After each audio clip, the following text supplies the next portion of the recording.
Imagine this. January 2016. A dog walker out in Mercer County, Ohio. They stumble upon something just awful. Yeah, not just trash or, something mundane. Actual human bones. And specifically, a dismembered spine. Just the spine. Right. The rest of the person. Yeah. Completely missing. Yeah. Wow. What a truly chilling way to start a year. Hard to even process. That immediate puzzle is just, it grabs you, doesn't it? A partial skeleton like that throws up so many questions right away. Like, who was this? How did they end up here? And the really disturbing one, where are the other body parts? Exactly. The cops make horrific discovery in Women's Soup Pot 1. It pulls straight from official police files and even has some footage that hasn't been widely seen. Okay, so our goal here is to unpack all the critical details, the really surprising, sometimes baffling turns in this investigation. It spanned years. It really did, and it's more than just a whodunit. It's about understanding the layers, some of which are profoundly disturbing. The way the truth finally crawled out is quite something. It all traces back to that single spine found in 2016. Wow. Then, jump forward 4 years. It's 2020. Right, and an agent from the Bureau of Criminal Investigation, working cold cases, finally gets a hit. A crucial connection. The DNA from those bones. It matches a missing person. 21-year-old Ryan Zimmerman. He'd vanished from Columbus, Ohio, way back in late November 2015. Hadn't been heard from since September, actually. Think about that gap, those years of just not knowing for his family. Absolutely. That 2016 discovery, grim as it was maybe the first hint. But it wasn't until 2020 with that DNA match that they could finally put a name to their loss. And the details they got then, just devastating. Investigators contacted Ryan's father, Warren, confirmed it was his son. But then came the really awful part. This clearly wasn't an accident or natural causes. No. They had to tell him parts of Ryan's body were missing, his lower legs, lower arms. And maybe the most disturbing detail, his skull was gone too. That dismemberment, it screams foul play, a deliberate act. Definitely. It points away from just, an accident or someone wandering off. Dismembering a body usually means someone's trying to hide it, make it easier to get rid of, harder to identify. Right. And finding the skull. Well, that's a whole other part of the story we'll get to, and it's beyond belief, really. So naturally, the investigation pivots. Who was around Ryan right before he disappeared? His roommates in Columbus, that would be Corey Buzzard, Sarah Buzzard. And Sarah's girlfriend at the time, Jen Whitaker. They later got married, Sarah and Jen, also known as Naira, Jen Whitaker. Okay, so these personal relationships, they become absolutely central, don't they? Definitely. Understanding the dynamics there between Ryan and Corey, Sarah, Jen, and what was happening right around the time he vanished, that's the key. So fast forward again. August 2021. It's nearly 6 years after Ryan went missing. And officers finally track down Sarah and Jen, married, now living at Sarah's mother's place. But they find them on a theft warrant. Seems unrelated at first. Yeah, the YouTube report nails it, calling it a twisted and unpredictable turn. What starts as a minor charge just unravels into something way, way darker. It really shows how investigations can just veer off, right? A theft warrant cracks open a cold case murder. Exactly. So how did that happen? How did they connect those dots? Well, let's go into the interrogation room. First, they talked to Sarah about Ryan. She and Jen both refer to him as Emma, saying Ryan was starting to transition. It's worth noting, Ryan's family hasn't confirmed this name or the transition. Okay, so Sarah's explaining the living situation. Yeah, she says Ryan moved in with her and Corey, her husband then. Jen moved in later. Corey apparently met Ryan online. Right. And Sarah mentions Corey wanted to explore polyamory, bringing Ryan into it, which she says she wasn't okay with. You immediately notice that that unconventional setup, these complex dynamics in a house, Yeah. they can definitely breed tension, significant in a missing person case. For sure.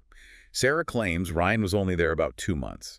She says they asked him to leave because things ended with Corey and he hadn't found a job. Okay. Whose story is? He packed his stuff, left on September 25th, the last day anyone supposedly heard from him, and got into some car that picked him up. There's always a but in these situations, isn't there? There is. A detail that just feels wrong. Sarah mentions Ryan left his own car behind. Whoa, hang on. That's a huge red flag right there. Isn't it? If you're just moving out, why leave your car? Especially, I think the report mentioned, with keys and a full tank, it just doesn't track with simply leaving. Exactly. And Ryan's dad, Warren, he knew something was seriously wrong when that car turned up. Abandoned. License plate gone. The Ryan stuff's still inside. Okay. And get this. A neighbor actually saw Ryan's car being dropped off near the apartment by a tow truck. When? About half an hour after, Sarah claimed Ryan had already left in that other mystery car. Oh, wow. Okay, so that timeline just completely falls apart. Her story about him leaving in another car doesn't line up at all with the witness seeing a tow truck. It really suggests she was trying to mislead them from the very beginning about how Ryan left. Or didn't leave. You got it. Now let's look at Jen's initial story. She talks to detectives too. Same story. Mostly corroborates Ryan, or Emma, living there. Describes him as quiet, keeping to himself. Okay. She also brings up the tension over Corey wanting Ryan in this trifecta relationship, which Jen says she didn't want either. But then Jen admits something interesting. She drove Ryan's car after he supposedly left. She admits that. Yeah. Says Sarah was with her, the car broke down, and they had to get it towed. Okay, so both of them seem to be, carefully building this story, right? Choosing details to steer clear of suspicion. Feels that way. But Jen admitting she drove his car after he supposedly vanished, that just chips away even more at their story. Makes you look harder at them. Definitely. And things are about to get much darker. Detectives drop the bomb on Sarah. Ryan is dead. Murdered. How does she react? They don't just tell her that. They hit her with evidence. They found her old car. Okay. And in the trunk, reddish stains. Tested positive for suspected blood. Oh, wow. That's huge. And not just the car. They found evidence inside the apartment too, specifically in the bathroom. So the blood evidence directly contradicts the he just moved out story. Completely. It points to violence. And finding it in her old car in their apartment, that links them directly to whatever happened to Ryan. And then comes maybe the weirdest, most chilling part yet. There's more. They confront her about the blood in the apartment near the bathtub. Jen, when confronted later, just denies everything vehemently. Okay. But with Sarah, the detectives bring up Google searches on her phone. About what? About painting with blood and interest in consuming blood. Wait, what? Seriously? Seriously. And also searches about jump-starting Ryan's car after it broke down. Those online searches, that adds a really, really unsettling layer. What does that say about her mindset? It's macabre. Could offer some dark insight. Yeah. Unsurprisingly, Sarah lawyers up at this point. Makes sense. So the detectives turn back to Jen, tell her Ryan's dead, tell her about the blood evidence. And she still denies it. Continued denial, calls it a fever dream. They push harder blood in the trunk, blood by the bathtub where part of Ryan's body, or Emma's body as they sometimes say, was found. Even with the physical evidence staring her in the face, she's sticking to denial. But the pressure must be immense. And then they bring up the Google searches again with Jen. Blood searches. Yep. They mention the deep dives, their term into Sarah's phone. Painting with blood, drinking blood. Jen keeps saying she knows nothing about it. But things are about to escalate fast. Using Sarah's search history against Jen, that's a clear tactic. Trying to crack her denial by showing this disturbing stuff linked to her partner. Exactly. Because then they go back to Sarah. And now they have her Google search history. Specifically, how to start Ryan's car after it conked out. Ah, the digital footprint. Undeniable. Faced with that, Sarah's story finally crumbles. She confesses. To what exactly? She says it was an accident. Claims she was angry, pushed Ryan coming out of the bathroom. They argued, she choked him. Choked him. Then she says she just panicked. Okay, that's a major break. But an accident? That feels off, considering what we know comes next. The dismemberment, the disposal. It sounds way more deliberate than panic. I agree. It feels like maybe she's trying to minimize things, her role, maybe. Could be. An attempt to downplay the severity. So she's confessed to choking him. What about Jen? Jen's still in the other room. Total denial.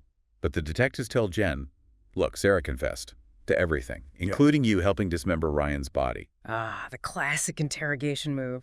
Confronting one with the other's alleged confession. Trying to break her story. Does it work? It seems to rattle her, but Jen still denies it, calls Sarah a liar. But Sarah keeps talking, revealing these horrific details. Like what? She says Jen was downstairs, heard the fight, came up, and then together they had to figure out how to get rid of it. Her words. Okay. Sarah claims they dismembered Ryan. Yeah. In the bathtub, using a saw from the shed. Oh, God. She says she did most of the cutting, but Jen helped initially.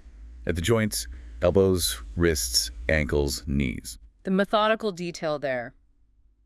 It just completely shreds the accident claim. This was calculated, grimly calculated. Then the plan. Put the remains in Ryan's car, drive to Illinois, dump the car, take a bus back.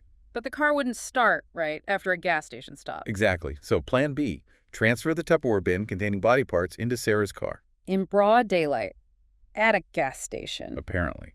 Then they just left Ryan's car there on the roadside. The sheer nerve, or maybe desperation, to move remains like that out in the open. It's hard to fathom. And disposing of the limbs, Sarah says they just pulled over at random public dumpsters along the way to Illinois and threw them out. Discarded in dumpsters. But wait, it gets even more disturbing with the rest of the remains. His limbs and head were handled differently. Differently how? Random disposal for some parts, but not others. Why? That's the question, because investigators eventually find several boxes. Human remains inside, back at Sarah's mother's house. Okay. And inside a pot, filled with some kind of thick, sludgy stuff, hidden under trash bags, they find it. Don't tell me. Ryan's skull. In a pot! Oh my god. That is just beyond macabre.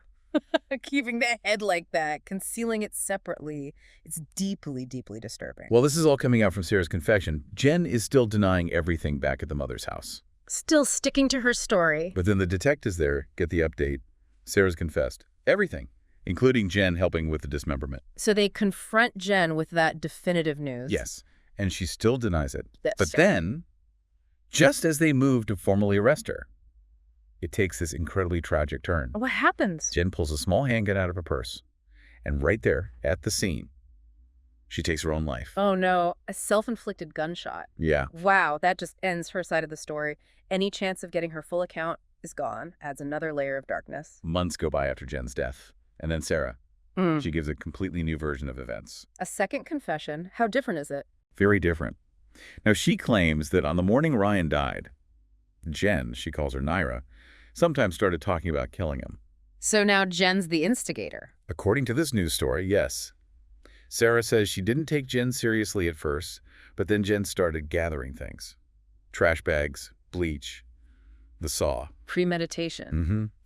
Sarah claims she tried to talk Jen out of it, but Jen basically said she'd do it anyway. This is a massive shift. Sarah's painting herself as reluctant, trying to stop it, and Jen as the driving force. It totally contradicts the accidental choking story. Completely. In this version, Sarah says Jen soaked a rag in bleach, had vinegar nearby thinking it would make poison gas, Okay. and that Jen held the bleach rag over Ryan's mouth after Sarah had choked him initially. So the method of killing changes too. And the skull.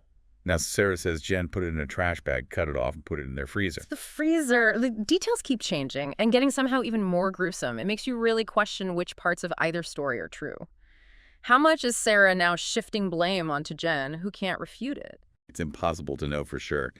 In this second account, Sarah says she helped get rid of the forearms and calves, but Jen handled the hands and feet, also put them in the freezer. Hands and feet in the freezer too. Then, on the drive to Illinois, Sarah claims Jen directed where to dump the other parts, including the torso that ended up in Mercer County and the head. Jen allegedly put it in that soup bin, bagged it, kept it in the shed, and moved it with them every time they relocated. So this paints Jen as meticulously controlling the entire horrific process, disposal and all, with Sarah as more of a helper acting under orders. Exactly.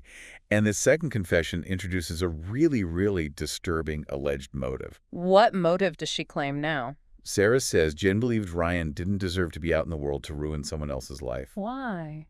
Because Jen was apparently very critical of Ryan's gender transition presentation. Had strong ideas about how someone should transition, felt Ryan wasn't doing it right according to her standards. That is chilling. So the alleged motive is rooted in prejudice, intolerance about his transition. That's what Sarah claims Jen felt.